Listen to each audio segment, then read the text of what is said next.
EV Ramasamy மனிதர்கள் எதன் காரணமாக ஒழுக்கத்துடன் இருக்கிறார்கள் என கண்டுபிடித்து சொன்னது.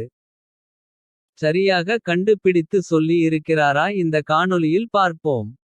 பாவம் என்னும் உணர்வின் மூலம் ஒழுக்கத்தை காப்பது ஏற்கத்தக்கதா என்கிற தலைப்பில் ஈவே ராமசாமி கூறியது. பாவத்திற்கு பயந்து திருடாதவனும் காவலுக்கு பயந்து திருடாதவனும். உதைக்கு பயந்து திருடாதவனும் மானத்திற்கு பயந்து திருடாதவனும் ஒரே யோக்கியதை உடையவனாவான். ஈவே ராமசாமி அருள்வாக்கு என 20 செப்டம்பர் 23 நாள் விடுதலை காலண்டரில் வந்தது. ஒருவன் யோக்கியனாக இருப்பதற்கான காரணங்களாக ஈவே ராமசாமி கூறியது அது. அதாவது ஒருவன் யோக்கியனாக இருக்க இவ்விதமான காரணங்கள் தாம் இருக்க முடியும் என சொல்கிறார். சரி, ஈவே ராமசாமியும் யோக்கியனாக இருக்க. அதாவது திருடாதவனாக இருக்க ஏதாவது ஒரு காரணம் இருக்க வேண்டும் இல்லையா. அது பற்றி கி. வீரமணியே கூறுகிறார். என்ன ஏதென்று பார்ப்போம். சாதி தீண்டாமை பெண்ணடிமை என்கிற தலைப்பில் ஜூன் 4, 19 நாள் விடுதலையில் வந்த ஒரு செய்தியில் கி. வீரமணி கூறியது. பெரியாரிடம் ஒரு கேள்வி கேட்டார்கள். பணத்தை திருடிக்கொண்டு நீங்கள் காங்கிரஸை விட்டு போய்விட்டீர்களாமே என்று. 50 ஆண்டுகள் கழித்து இந்த கேள்வியை கேட்டார்கள். இல்லை இல்லை, அப்படி எல்லாம் இல்லை என்று பெரியார் சொல்லமாட்டார். ஆமாம், நான் தான் திருடுவேன் என்று தெரியும் அல்லவா. நீ ஏண்டா பெட்டியை திறந்து வைத்துவிட்டு சென்றாய். நீ ஏன் அவ்வளவு அலட்சியமாக இருந்தாய். நீ அலட்சியமாக இருந்தாய், நான் எடுத்துக்கொண்டு போனேன். அலட்சியமாக இருந்தால் யார் வேண்டுமானாலும் எடுத்துக்கொண்டுதான் போவார்கள். என்று சொன்னவுடன் தான் அவர்கள் அடங்கினார்கள் என்று சொன்னதாக கி. வீரமணி பெருமையுடன் கூறினார். அதாவது ஈவே ராமசாமி திருடாதவனாக இருக்க வேண்டும் என்றால். முதலாளி பெட்டியை பூட்டி வைத்திருக்க வேண்டுமாம். அப்போது தான் திருடமாட்டாராம். ஈவே ராமசாமி கூறியதில் கி. வீரமணி பெருமைப்படுகிற அளவுக்கு பெருமைகள் ஏதேனும் உள்ளதா. சிறுமை தான் உள்ளது. சிலர் பாவத்திற்கு பயந்து திருடாதவனாக இருக்கிறார்கள். சிலர் உதைக்கு பயந்து யோக்கியனாக இருக்கிறார்கள். சிலர் மானத்திற்கு பயந்து திருடாதவனாக இருக்கிறார்கள். ஆனால் ஈவே ராமசாமியோ பெட்டி பூட்டி இருந்தால் தான் திருடாதவனாக இருக்கிறார். பெட்டி திறந்திருந்தால் திருடத்தான் செய்வேன் என்கிறார். நம்பிக்கை என்பது மிக பெரும் பரிசு. நம்பிக்கை இல்லை என்றால், எவரையுமே நம்ப முடியவில்லை என்றால். இந்த உலகம் இன்னும் எத்தனை கொடூரங்களை சந்தித்திருக்கும். அந்த நம்பிக்கையையே வன்புணர்வு செய்வது போல்.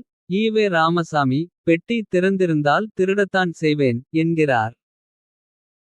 தெருவில் கேட்பாரற்று கிடந்த பணத்தை எடுத்து உரியவர்களிடம் சேர்த்த மனிதர்கள் மத்தியில் தான். பெட்டி திறந்திருந்தால் திருடத்தான் செய்வேன் என தெனாவெட்டாய் பேசும் அற்பர்களும் வாழுகிறார்கள்.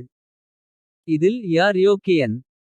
மானத்திற்கு பயந்தும் பாவத்திற்கு பயந்தும் திருடாமல் இருப்பவன் ஈவே ராமசாமியை விட யோக்கியன் இல்லையா. ஈவே ராமசாமி கூறியது ஒரு பொன்மொழி என்று அதனையும் வெட்கமே இல்லாமல் போட்டிருக்கிறார்கள். காலண்டரில் வந்த இதை வாசிக்கக்கூடியவன் இந்த பொன்மொழியே முட்டாள்தனமானது என நினைக்க மாட்டானா.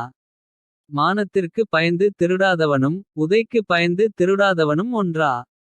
இருவரையும் ஒரு கோட்டில் வைத்து ஒப்பிட்டு இருக்கவே கூடாதையா.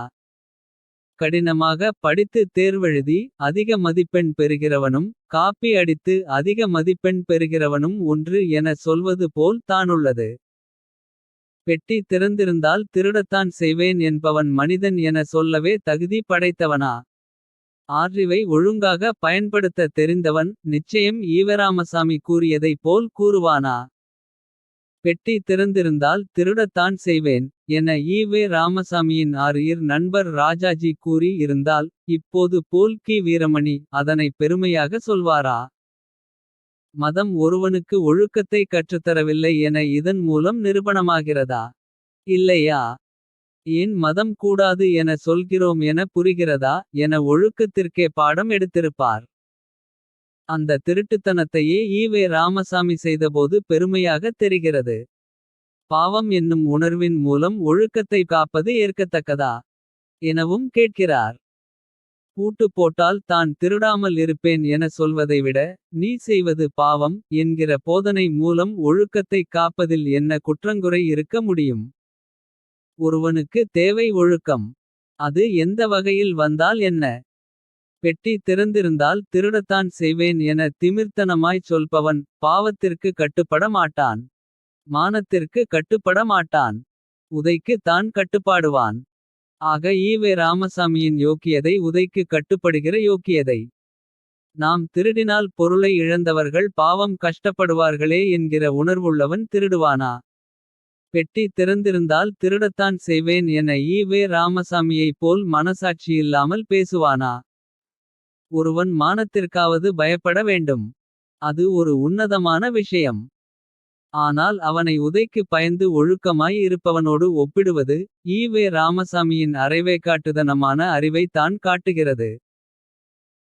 உதைக்கு பயந்து ஒழுக்கமாய் இருக்கிறேன் என சொல்பவனும். ஈவே ராமசாமியைப் போல் பெட்டி பூட்டி இருந்தால் தான் திருடாமல். ஒழுக்கமாய் இருப்பேன் என சொல்பவனும் தான் ஒரே யோக்கியதை உள்ளவன். பாவ புண்ணியம் பார்த்து யோக்கியனாக இருப்பவன் ஆன்மீகவாதி என்றால். மானத்திற்கு பயந்து யோக்கியனாக இருப்பவன் பகுத்தறிவாதி என சொல்லலாம்.